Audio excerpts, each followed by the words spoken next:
Hindi, iba pa yan. Bubungin pa yan. Yung sa 17 pa kasi ang kuha yan. Nakuha na? Pero bukas pa ang pick up.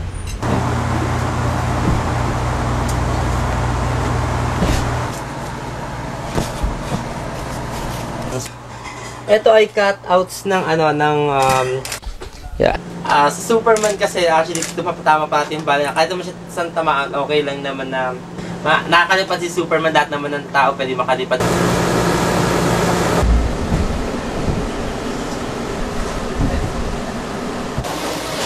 Hello! Kasi mga kalaro mo?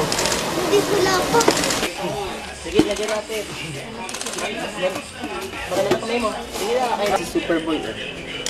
O, kaway kayo dun sa camera, kaway kayo sa camera. Kapit-bahay. So, nakita nyo na si Superman sa Pilipinas. Alien siya na siya. Alien siya. Sa ibang planeta na siya. Nasa siya dyan, pero pag bumalik siya dyan, bumalik siya dyan. Pwede isa pa. Up, up, and away!